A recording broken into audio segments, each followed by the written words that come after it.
Hi, everyone. Good afternoon and welcome. My name is Caitlin McAloon, and I'm the Digital Communications Coordinator at CTS.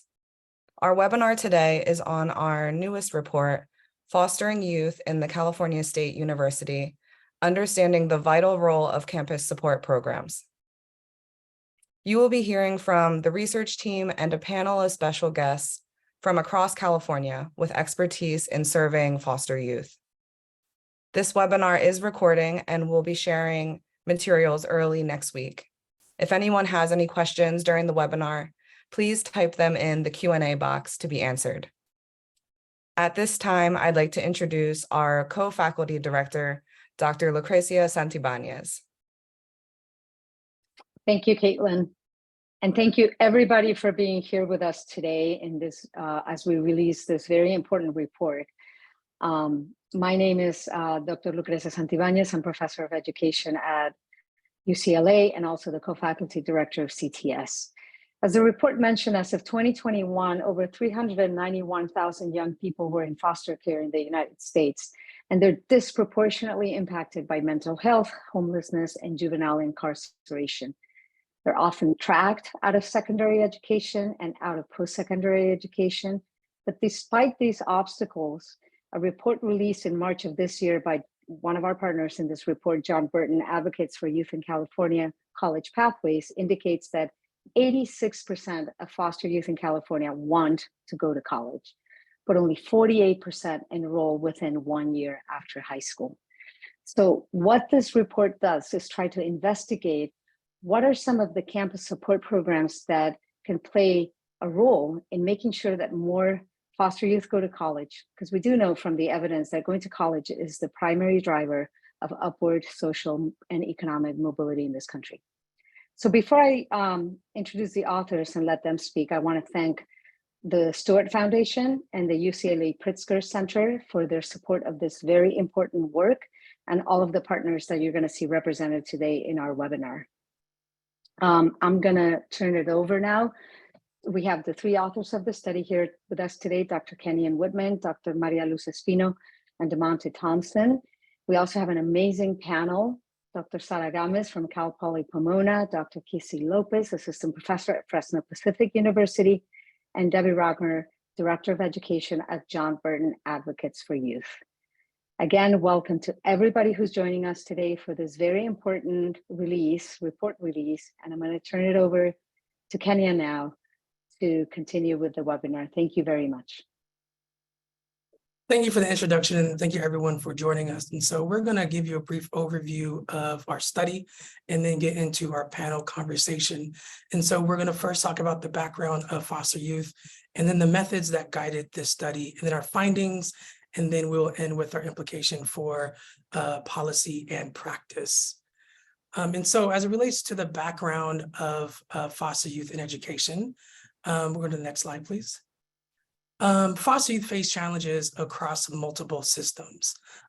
Challenges such as trauma, attending under-resourced schools, educational instability, and food insecurity. Also, students who experience foster care are more likely to be disproportionately impacted by mental health, homelessness, and juvenile incarceration. The primary pathway for foster youth towards a higher education is through the community college. However, foster youth can spend more than 6 years at a community college before enrolling at a 4-year college or university. And lastly, while we don't know necessarily the national post-secondary outcomes and graduation rates of foster youth, one of the larger studies back in 2009 that was done by Mark Courtney, also known as a Midwest study, track about 3% of foster youth earned a 4-year degree by the age of 26. And then so next is the kind of the US demographics of children in foster care. And this is important because what you will see is there is a disproportionate representation of foster youth of color within foster care, particularly Native American youth, Latinx youth, and also Black youth. And then in the next slide, same is true for young people of color within the state of California. You'll see that 18% of the California foster care population is Black, 56% is Latinx, and 1% is Native American. And so briefly, we're going to go over the methods that guided this study. And so we specifically surveyed and interviewed staff who hold roles as directors, coordinators, and academic counselors of foster youth campus support programs within the CSU system. We used survey methods and interviews. Both of them were qualitative in nature. We engaged with 23 staff members between our surveys and interviews. And we were able to engage with 19 different foster youth programs across the CSU system. And as far as our analysis goes, we use line-by-line coding and took a thematic analysis approach of the survey and interviews. And so next, Maria is going to talk about our findings. Yeah, so with our methods, we had 5 major findings that emerged. First finding, support programs for foster youth deliver critical advising services that meet students' needs. Second, educational and social cultural programming and case management are common practices that exemplify quality and equity across campus support programs. Third, financial support is inadequate for foster youth students and campus support programs. Fourth, trust and support must be strengthened between campus support program staff and campus leadership. And lastly, foster youth support programs measure success beyond graduation and retention statistics. So in the first finding, support programs for foster youth deliver critical advising services that meet students' needs. In this finding, staff members highlight how they needed to be knowledgeable in various aspects of higher education. They reported that educational programming and social cultural programming was very important. Staff members described their programs as a one-stop shop or a holistic support program. A staff member shared, "One thing that is critical and unique is that as a program, we connect with students immediately. We let them know that this is your go-to person on campus. This is your point of contact, who your point of contact is. We are a go-to one-stop shop for everything: admissions, registration, financial aid, personal counseling, crisis intervention, and basic needs." In the second finding, our finding is educational and social and cultural programming and case management are common practices that exemplify quality and equity across campus support programs. Of the 23 respondents, 20 said that case management is very important as it relates to the principal elements of foster youth support program. As it relates to programming, one staff member shared how they started to support and celebrate the accomplishments of their students through thoughtful social programming. I remember one student wanted to celebrate their birthday, but they didn't know how to celebrate birthdays. I saw that, and right away I was like, okay, we need to tie this into our program. We also started end of the year celebrations. I was like, we need to acknowledge our graduates. Our third finding, financial support for foster youth students and campus support programs is inadequate. Helping to pay students' education was a main concern for staff. Of the 23 staff, 21 said that helping students navigate funding their education was somewhat to very challenging. One staff said, "Foster youth have different experiences. They don't have family privilege, and universities aren't built for students like them to succeed. So oftentimes we have to fill in those gaps. The campus doesn't have the resources, so we have to fundraise the money and look for them." Now I'll hand it over to Kenyon to continue on our findings. Thank you. And so our fourth finding is trust and support must be strengthened between campus support program staff and campus leadership. In the survey, staff members use words like lack of support and understanding of administration and bureaucratic campus policies. In the interviews, staff felt as though there were too few opportunities to improve the working relationships with their campus leadership. Staff articulated these experiences by sharing, "There seems to be a lack of trust, and I feel like it has been like this for a very long time. I would love to see people on our campus to not paint current and former foster youth with a brush, but rather listening to the people who work with the students, listening to the students themselves, and seeing them not just as a hard luck case." And so our fifth and final finding, Foster youth support programs measure success beyond graduation and retention. The staff members expressed how their first priority was meeting their students' well-being and basic needs. Staff also shared how they measured success via their positive relationships with the students in their program. One staff member said, "Immediately, I'm just thinking about well-being. When I think about measuring a student's success, it's always to provide a foundation. It's essential when serving foster youth to have stability, not just with basic needs, but the relationships that they will develop on campus. Academic success then follows." So when you say measurement, we approach students from a human level. Then the traditional model for success under higher education would be retention and graduation.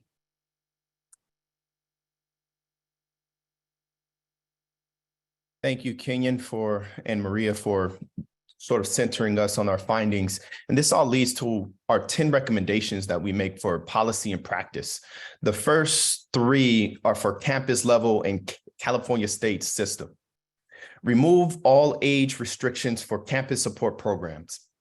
Because the foster care system underprepares students to attend college, by the time that they reach the university, they have often aged out of entitlement programs.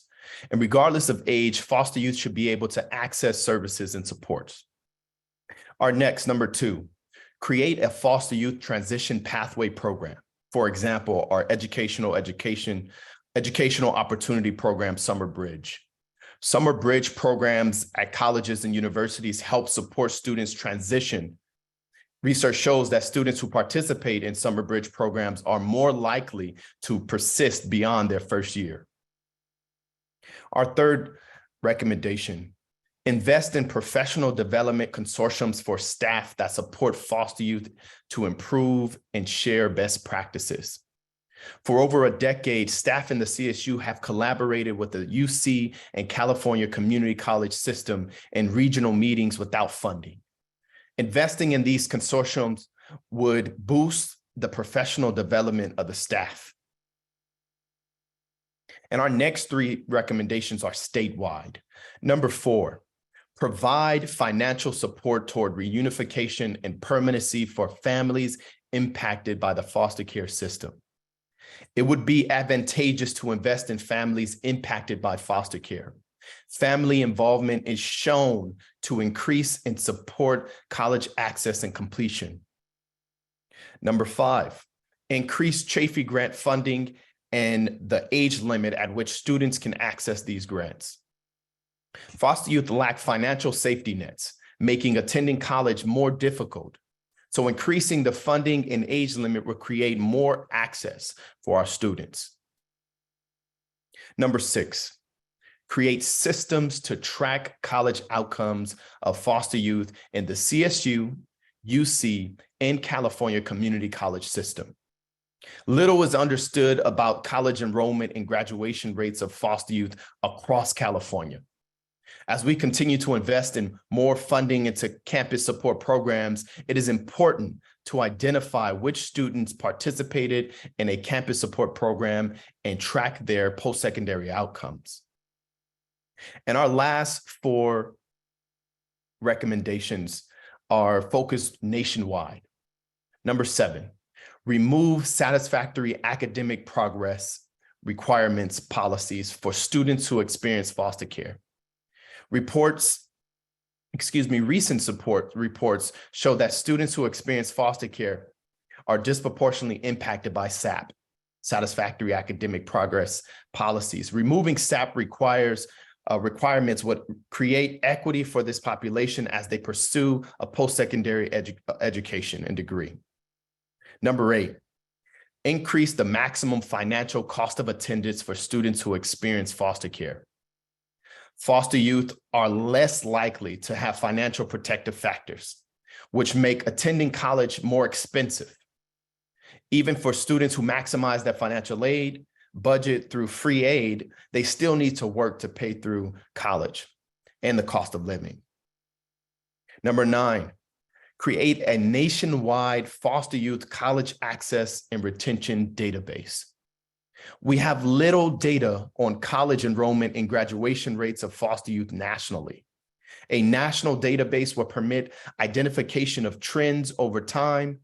The data would be better, would allow us to better inform funding decisions. And our last recommendation, complete loan forgiveness for students who experience foster care. Due to the lack of family and financial safety nets, foster youth are forced to take out loans to support them through college. To level the playing field and create equity, we recommend complete loan forgiveness for foster youth students.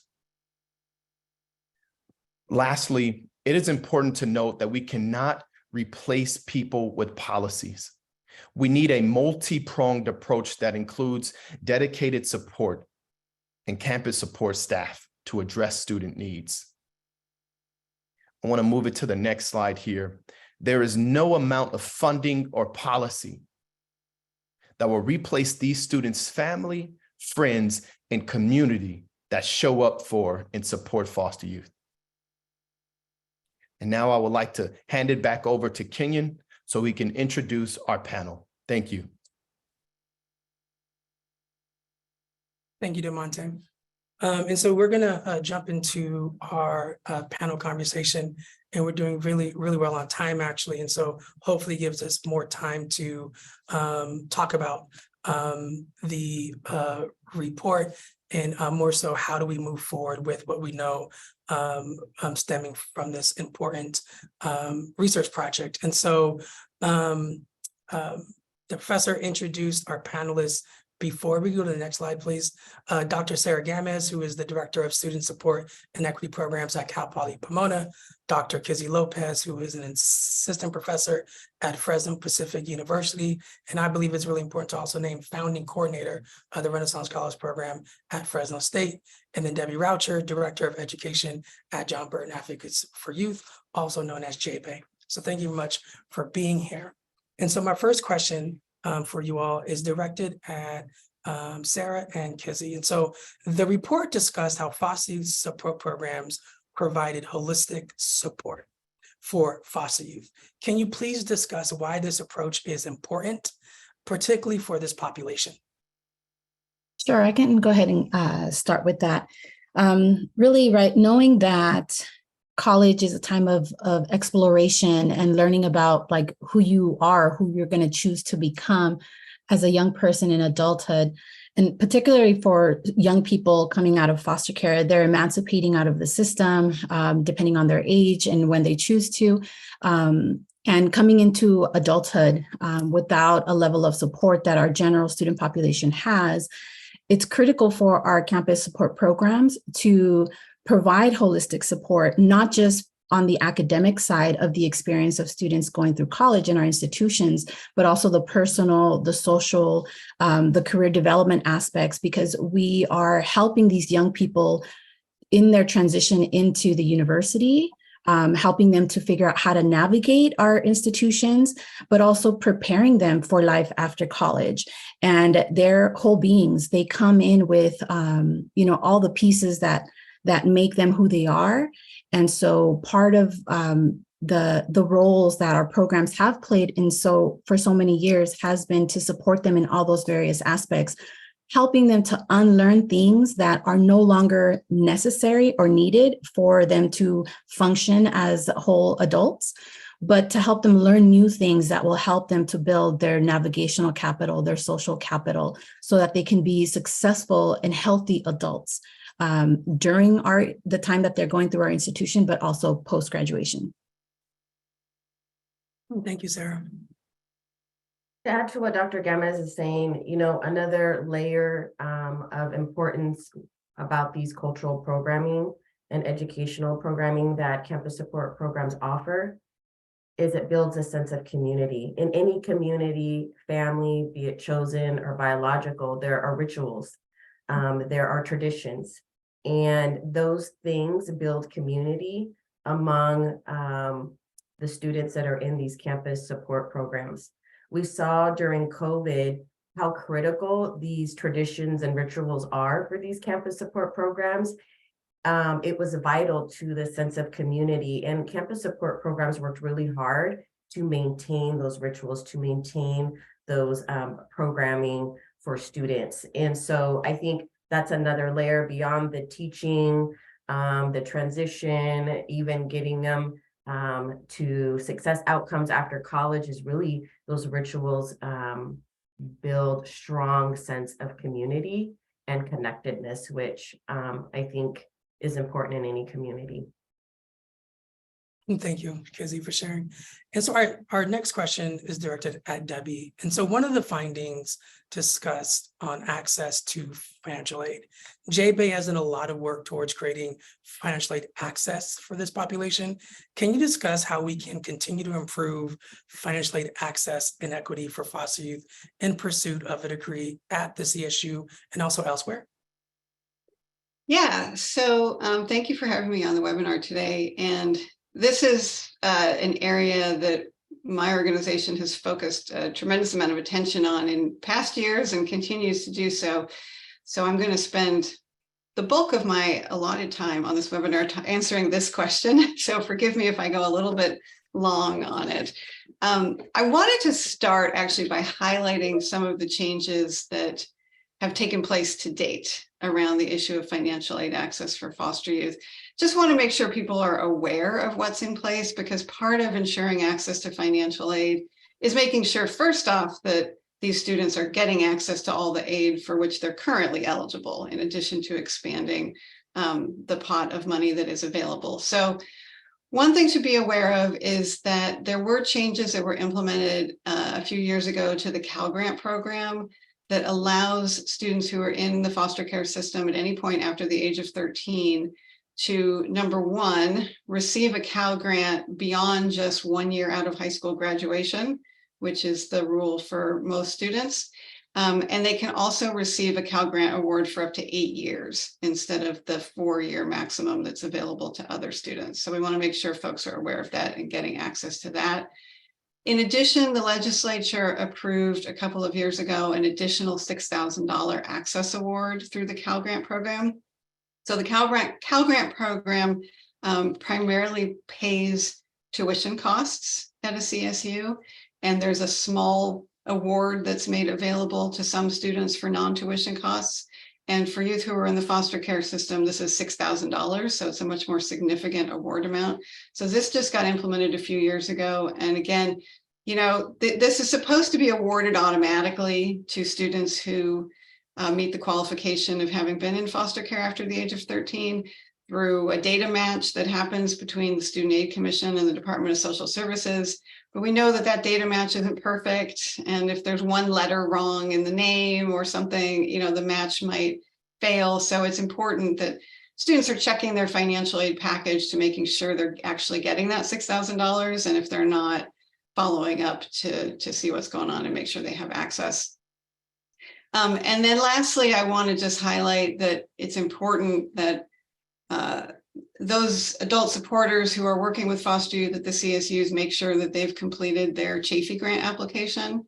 So because of enrollment drops in the last few years, the pot of money that's available for the Chafee grant program is not being fully expended.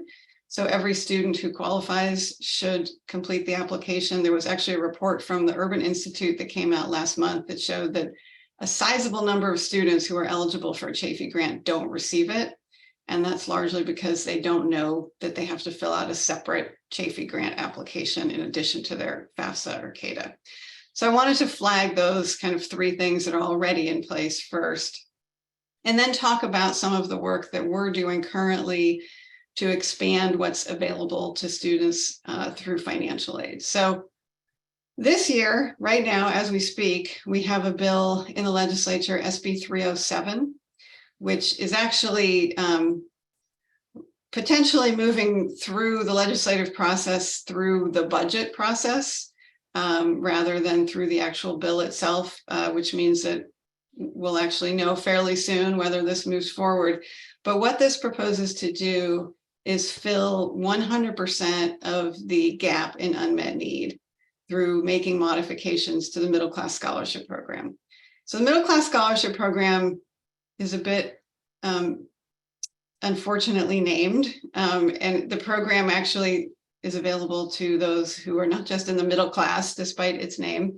But the beauty of that program is that the amount of funding a student can receive at a CSU or UC is based on their unmet need. So the program essentially pays a percentage of whatever their unmet need amount is. So if they have $10,000 in unmet need and they're getting 25% of that, they get $2,500.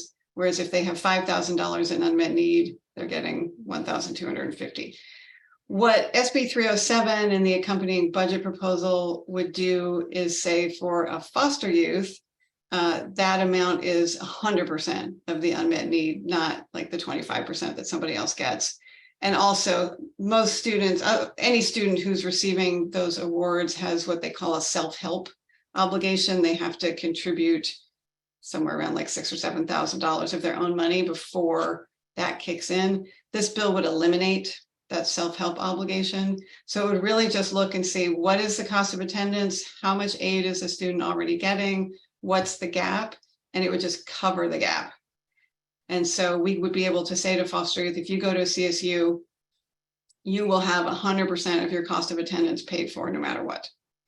So this is really exciting. If this moves forward, that's obviously going to be a phenomenal increase in the amount of financial aid that's being made available specifically to this population. So we're really excited about that and hopeful that this will move forward. I'll just note that if we are successful in getting this bill passed this year, it would be implemented for the 24-25 school year. So there's kind of a 1-year delay to give the Student Aid Commission some time to put the systems in place for that. The second financial aid related issue that I want to mention is satisfactory academic progress, which you talked about as one of the findings in your report. We at JBay have done a lot of work on the issue of SAP and did a research study in 2021 where we looked at community college students, not CSU students. Unfortunately, the CSU and UC systems are not as transparent with data. So it's just harder to get access to information from those two systems, whereas the community college system, I think, is a little more open in providing data in more public formats that researchers and others can use. So we worked with the community college system and found that of all students, not just foster youth, but all students in their first year, 24%, so basically a quarter of all students are losing their financial aid because of SAP. And when we look specifically at foster youth, that number goes up to 33%. So a third of all of our youth with experience in foster care at our community colleges are losing their financial aid after their first year. So you can imagine that is a huge number. The number at the CSUs and UCs is going to be less than that, but other research has found that it's still a very significant number. And we know that foster youth are disproportionately impacted. There's a lot of equity issues around satisfactory academic progress as well. African-American students are twice as likely to fail SAP as white and Asian students. And when research has looked at what are the differences between students who successfully achieve SAP and those who do not, the difference is not about motivation or ability. It really comes down to students coming in with the greatest barriers. So those who are student parents, who have experienced homelessness, who have been in the foster care system, who are extremely low income, who don't have access to reliable transportation, who have to work full time. These are the students, unsurprisingly, who also end up failing SAP because they have these other things going on in their lives that make it harder for them to focus on college. So what SAP policies effectively do is take the barriers that students are already experiencing as they enter college, and they kind of double down on them, and then make it harder for those students to maintain financial aid. So we have a bill, AB 789, currently working its way through the process, actually just passed out of the Assembly yesterday and is now headed to the Senate, which would require all institutions in California that participate in the Cal Grant program, which is pretty much all institutions, to have certain standards as they relate to SAP that comply with the minimum federal SAP requirements. Almost every single institution, one way or another, imposes SAP standards that go beyond what is federally required. And so we just want institutions that, we get that they have to comply with the minimum federal requirements. SAP is set at the federal level, and so we can't change that at the state level, but we can make sure that institutions aren't making it harder for students to maintain or regain access to financial aid. So I can put a link in the chat with some more information about the various things that have happened to date and the things that we're doing related to expanding access to financial aid. So I'll put that in the chat. But that's my very long answer to your question. No, thank you, Debbie. That was brilliant. And our next question is going back to Kizzy and Sarah. The report discusses family privilege. And so I was wondering, can you unpack the notion of family privilege and its impact on students with foster care experience? And what can campuses do in response to family privilege? Yeah, I'm happy to share a little bit about that. When we think about the word family privilege, it's really borrowed from Peggy McIntosh's work in 1997 around white privilege and this idea of unearned benefits. And so Sita talks about it in his article, 2001. He defines family privilege as the benefits mostly invisible, right, to those members who are part of a stable family. But when we think about that in the higher ed context, being part of a family also provides us financial safety nets, emotional security, a sense of belonging and connection, and a sense of love. And so when we think about what that looks like in a college context for young people who've experienced foster care, it really shapes and flavors their experience throughout college. The other aspect of family privilege in relationship to young people from foster care is not to imply that they don't have family. They still may have connections to their bio family. They may have chosen family that provides some of this support, but it may be fractured, or there may be gaps in their connections to family and family privilege and the benefits that come with that. For example, when you think about coming into college, a very happy time, exciting time can be a really tough transition for young people coming into a university. The idea of like move-in day and moving into the dorms, and people are there with their parents, moving all their stuff in and celebrating and hugging, and their parents are going to whatever store to buy them the things that they need. That can be a very different experience for our young people who are coming out of foster care and transitioning to the university, who may not have, caregivers or parents who are providing that support. They may be coming there on their own and not with all the materials that they need. There are a long list throughout their college experience, but another important time is graduation, where people may not have their bio family there to support this really significant milestone. There are many times in my career where I was the only person that showed up, maybe me and a social worker that showed up for someone's graduation. That's a hard thing to manage. There's a sense of joy and grief that happens in that moment. And that's just a couple of examples of what that might look like when you don't have family privilege in a college setting. And I'll let Dr. Gemez expand a little more on that.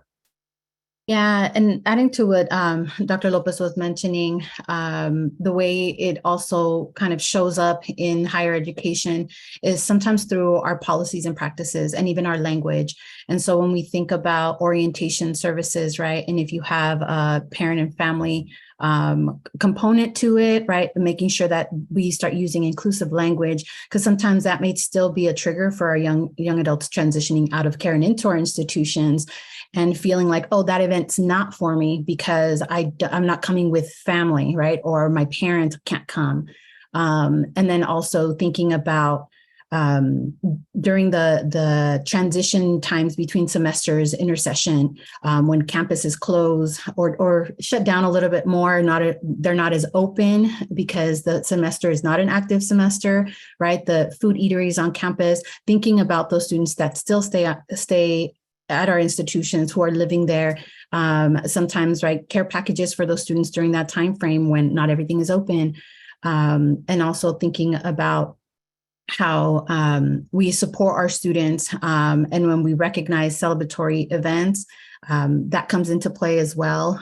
So sometimes connecting it back to that intentional, like social and cultural programming that is so important to create an inclusive campus environment for our young people, to recognize their uniqueness of their own experience on our campus, and to be able to support them alongside their journey through our campuses.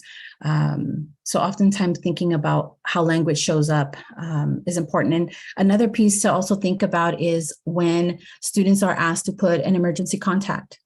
Some students may have a sibling that they can think about, an aunt and uncle that maybe they were connected with. Maybe it is a biological family member, a parent, but sometimes there isn't. And so that may sometimes be a challenging situation for students, or when they're, asked to sometimes disclose, any medical history type stuff they don't know. I mean, I recall working with students who had a difficult time even selecting what like ethnic background they affiliated with because they didn't know. They knew that they were Latina, but they didn't know like where really they were born, what their, background was. And so sometimes, being sensitive to those type of things and working with students to figure out ways to process that and come to terms with what those pieces mean to them and how they can move forward in navigating, right, when they're submitting an application, when they're able to, talk about who they are, how they want to represent themselves is important as well. So, and sometimes that happens in family structures and in family situations, right? So for our students, it's a little bit different. Thank you, Sarah. I also want to uplift like this notion of family privilege or lack thereof doesn't really expire as you get older. And so for me personally, I spent 12 years in foster care. I emancipated when I was 18. And when I was at UCR doing a PhD program, I was applying for a scholarship. And for whatever reason, the application wanted mother and father's information. And I don't have neither. So I was like, called my advisor, what do I do? So I just crossed it out and put like foster mom, right? And so some of those things still continue to persist well into your educational career at any stage. I want to go back to Debbie, and the report talks about creating data, finding ways to track college outcomes of this population in the CSU, UC, and California community colleges. I wanted to ask, in what ways can this be helpful to practitioners, researchers, and or policymakers? Yeah, so I'm a huge fan of data. Some might even call me a data nerd. And I think it's incredibly important to have access to data. And there's a couple of reasons why I think it's so crucial. So for practitioners, it allows practitioners to direct their energies to those practices that have the greatest impact. We all want what we're doing to have an impact on the students. That's the whole point, right?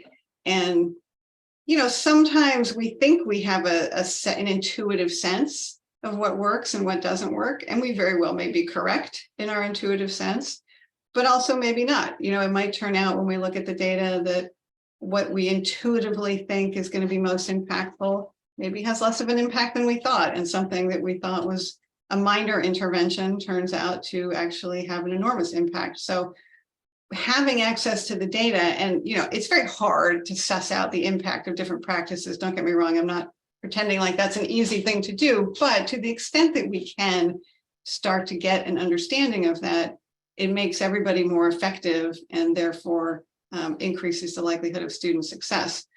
From a policy perspective, which is where I live most of the time, the legislature wants to know that what they're funding is working. And if we don't have the data to demonstrate that, we're always at risk of the legislature coming in and saying, that $12 million that we gave for those campus-based foster youth support programs last year, there's no data that's telling us that that's actually a good investment. You know, maybe we should redirect that money to something else. Whereas if we do have the data and we can go to them and say, look, these programs are really having an impact. We're seeing increases in graduation rates and, you know, salaries and, you know, whatever it is, then the legislature is much more likely to say, yeah, let's continue to invest money in these programs then. So it's really important. And I'll just say, you know, I know the question of sort of what to measure is always a challenging one. And I will just be frank that, you know, certainly from a policy perspective, the legislature is looking for much more quantitative, you know, graduation rates, persistence rates, retention, employment after graduation, those types of measures. So we do try to look for opportunities to measure those types of things. That's not to say that those are the only valid measurements of success, but it is most often what policymakers are looking to. So, you know, I think that the more of that we can have available, the better. I also just will note a couple of things. You know, I did mention that we have a lot more publicly available data from the community college system than from the CSU.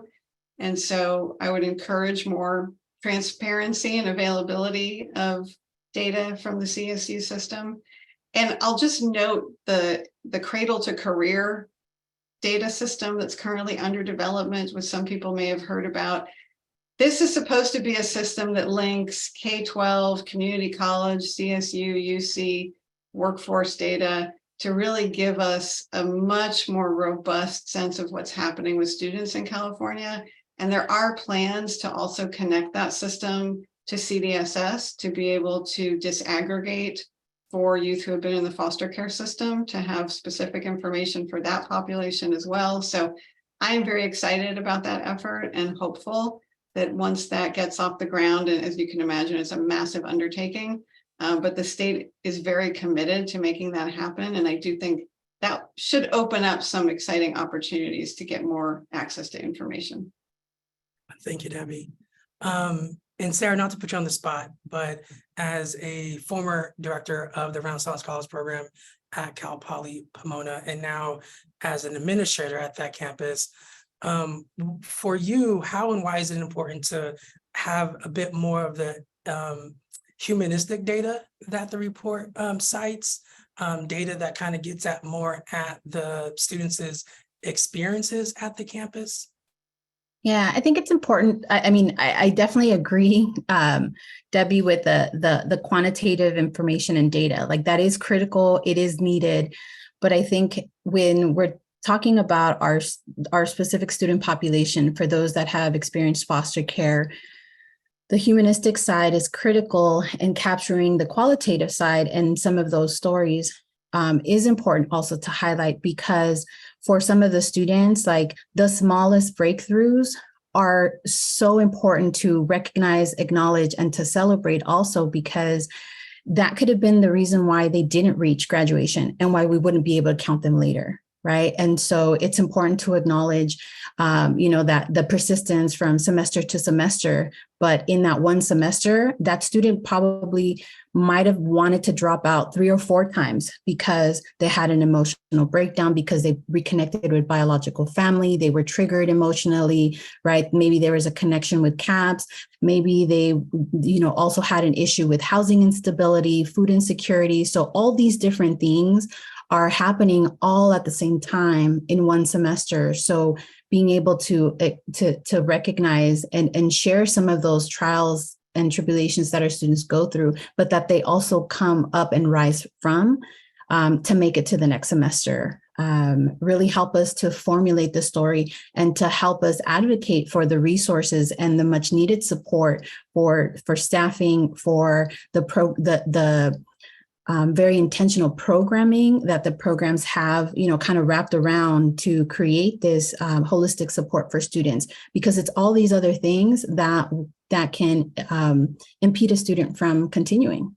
And so stepping in to remind students to gently, right, like you can do this, you have support, we're here with you, right? And let's try to figure out a plan.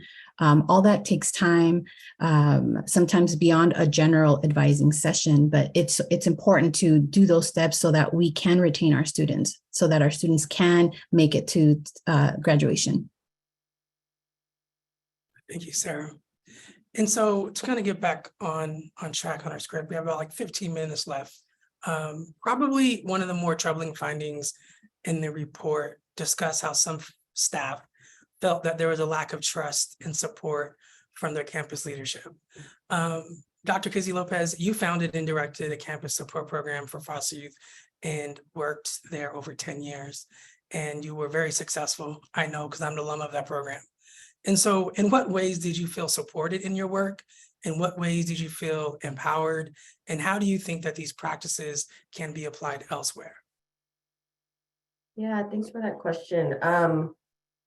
You know, when I read the report and saw that, I realized it was such a different experience for me at the campus that I was at. Fortunately, from our president to our vice president of student affairs, they both had connections to youth in foster care because the president's wife was a CASA advocate, our VP of student affairs.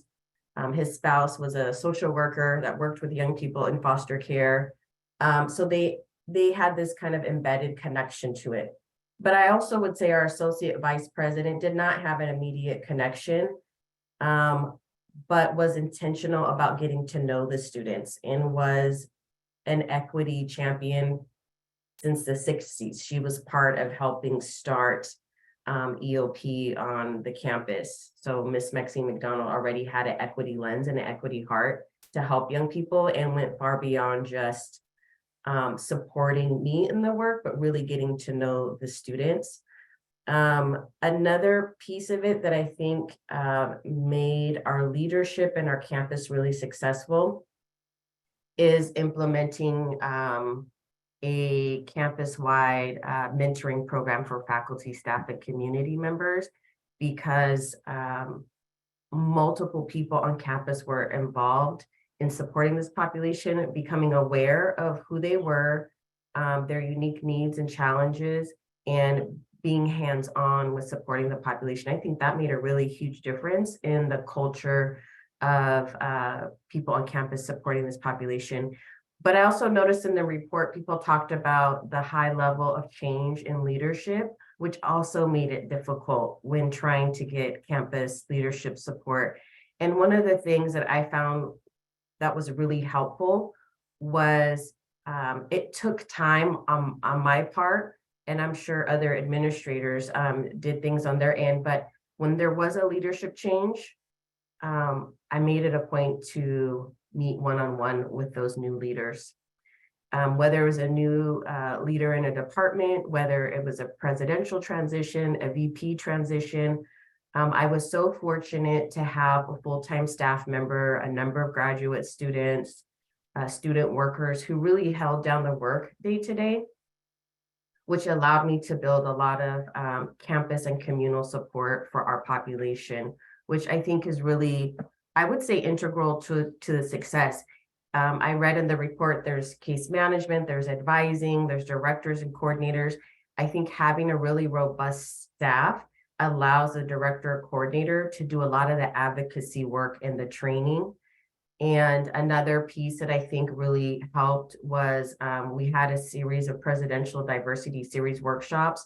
So I was always pretty active on that group, training campus folks, faculty and staff on this population. And in fact, worked with Debbie Rauscher on a faculty and staff training curriculum that we used on our campus, which I think was really helpful.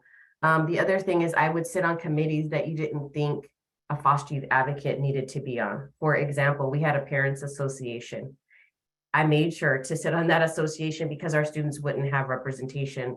Or at the time, there wasn't as much of immediate connection to like the food pantry. I mean, I knew what it was, but a lot of times people were not aware of the immediate connection for this population. So sitting on committees that you think don't need foster youth representation. They need it in every department, admissions, advancement, every department. There should be a foster youth representative. And so, trying to be on different committees, really being intentional about educating people, faculty and staff, being intentional about educating new leaders that come on, not just the president, but new department heads, and making those connections are really important, so that you can have that rapport, a trust, a relationship with leadership on campus in relationship to these programs, and educating them, like Dr. Gamez talked about, around language and inclusive language. It was really important that I prepped the higher up leadership on appropriate language when we were in public spheres, so they felt well prepared. The students received them well. It took a lot of work to prep and educate and prepare the leadership, because if they're well prepared and feel good about the work, the students are going to receive them well. And it starts a really positive relationship, I think. Thanks, Kizzy. I'm going to take a question from the audience. And this one is, I think, more so directed at Debbie, because it's a financial aid question. And so it reads, they were working with a senior who got into his top choices, which were private schools and out-of-state HBCUs. Despite working super hard on their portfolio and getting scholarships, they didn't get enough financial aid. So then he opted out to go to a UC. And so are there plans to provide better, more clear and transparent financial aid advice and information specifically for foster youth? I know that's a lot, but. Yeah, I mean, the reality is that if a private institution is not in a position to provide adequate financial aid, that's a tricky one that I don't have an answer to. From a policy perspective, quite frankly, I don't think there's much of an appetite in the legislature to fund students to go to private institutions. The focus really is on making sure all students can attend a CSU or UC. So, it's unfortunate. I mean, I think that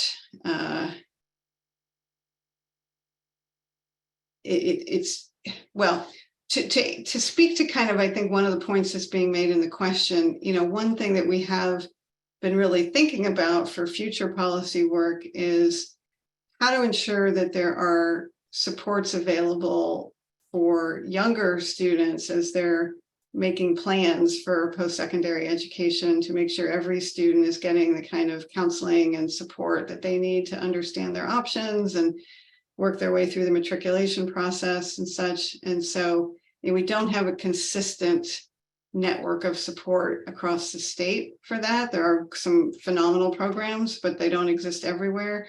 So it's something we're paying a lot of attention to right now. And we don't have a bill in the works currently, but I suspect that we will in the next few years be looking more closely at doing something about that pipeline part of the process. Thank you, Debbie. And so we'll get to our last question with about 6 minutes left. This report highlights several recommendations for practice and policy. I want to know from Debbie, Kizzy, and Sarah, which do you find compelling, and how can we take the steps to integrate this into our work? We'll go with Debbie first, then Kizzy, and then we'll end with Sarah. Yeah, so one that I definitely found very compelling was the issue that was raised around cost of attendance. And this is something that just comes up more and more and more. So this is something that we at JB are looking very closely at, and are probably going to do some research work and potentially some advocacy around in the future. So this is definitely on my radar, and it was interesting and affirming, I guess, to see it in the report. Just definitely echoing a lot of what we're hearing. And I want to say one other thing, because there's been a few questions that have come in through the Q&A about age limits on different financial aid sources. And so it is true that for the Chafee grant, it's capped at age 26. For the Cal grant, I want to be clear that a student has to apply initially before age 26.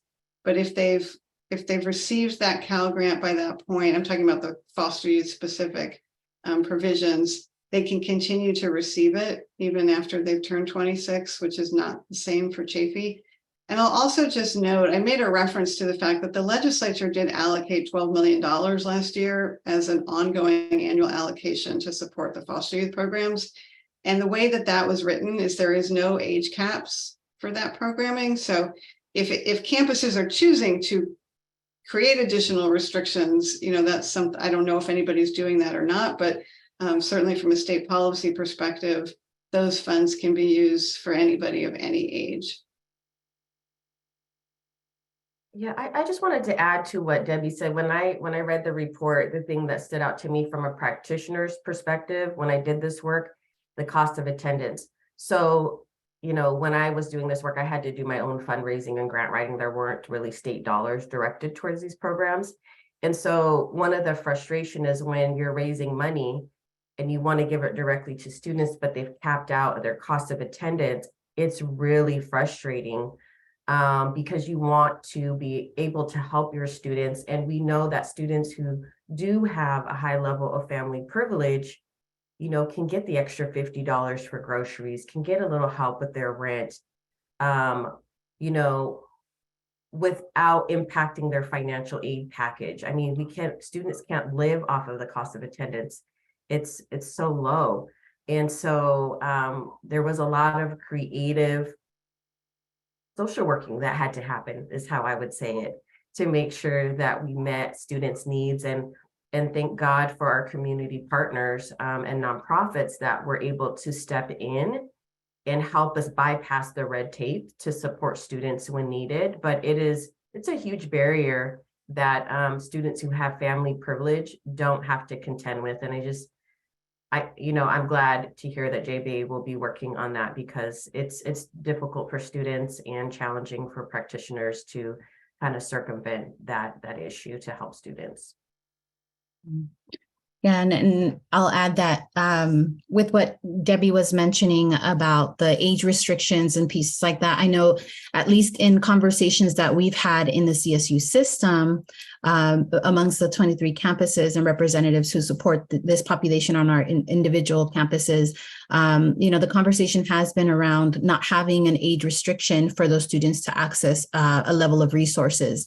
And so that will be a shift for some of our campuses. I know for our particular campus at Cal Poly Pomona, it will be a shift in how we had been providing services. Some of that due to limitation, right, in our funding capacity, our staffing, and all of those pieces. And so now with this new funding, we are able to increase our capacity and serve all students who have identified as having a lived experience in foster care. And so we'll be able to, add additional staffing to support the work to help, these young people transition into our campuses, navigate through, and then make it to graduation and be prepared for what life is to come after they leave our campus. And so we're excited for that opportunity to be able to expand and grow and serve more students. But I think, a lot of those pieces do tie in with the outcome that we hope for these young people does tie into their financial aid package and what they receive, and how they understand their aid and how they navigate in using their aid as well. And that comes in with some of the work that our staff does, right, in helping to educate students on what their financial aid packages look like, how they maximize resources both on and off campus. But to also try to figure out how do you graduate without any loans, so that when you think of that graduation, you're not graduating with already a negative balance because of the debt that you incurred, knowing that you also don't have any traditional financial support and backing from family. Because when you graduate, you have to figure out where you're going to live, and you have to make sure you have a job lined up, because you don't have the leisure to be able to say, well, I'm going to take my 3-6 months until I figure out, or until I find a job. We need to make sure that our young people are prepared by the time that they're graduating, that everything is lined up for stable housing and career and whatever employment opportunities they'll have. So, yeah, I mean, I think a lot of the different pieces Some of them are works in progress because of the advocacy and support that JBay has done to to advocate for the expansion, the funding to allow our campuses to expand services. So we're very excited for, what the future holds for our CSU campuses. Thank you, Dr. Sarah Gamez. Thank you, Dr. Kizzy Lopez. And thank you, Debbie Raucher, for engaging us in this very thoughtful conversation. And I will pass it back to Dr. Santibanez to close us out. Thank you, Kenyon. I just want to, this has been a really enriching conversation. We're all super appreciative of all your comments and engagement. I just want to thank our funders again for this report, the Stewart Foundation and the UCLA Pritzker Center, as well as all of our panelists today and our 3 amazing authors, Kenyon, Maria Luz, and Demonte. And thank you, all of you, for being with us today here for this launch of this very important report. Caitlin? Thank you for joining us today. We'll be sending a follow-up email early next week containing the webinar recording, slides, and report files. If you want to see the report and the executive summary, it's on our website at the 3rd link here. And if you want to sign up for our mailing list, that is right here. Thank you for tuning in this afternoon.